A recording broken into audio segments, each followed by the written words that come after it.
அரவணைக்க யாரும் இல்லாமல், பாதுகாப்பான தங்குமிடம் இல்லாமல் தவித்துக் கொண்டிருக்கும் போது எங்களை பாதுகாத்த, இன்றைய தினம் முழுவதும் எங்களை பாதுகாத்து அரவணைத்து உணவளித்து தண்ணீரளித்த அந்த அல்லாவுக்கே எல்லா புகழும் என்று கூறி உறங்குவார்கள். ஒரு முறை ஒரு நாளில் இந்த துஆவை உள்ளத்தால் சொல்லி இருப்போமா?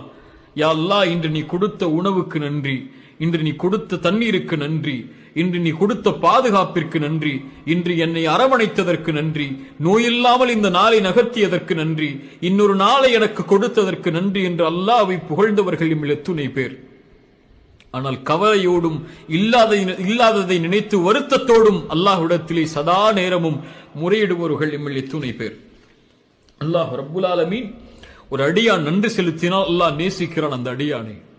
அவன் அல்லாஹ்விற்கு நன்றியோடு நடந்த காரணத்தால் அல்லாஹ் ரப்புல் ஆலமீன் அவனை பாதுகாக்கிறான், அவனுக்கு ரிஸ்கை அளிக்கிறான்.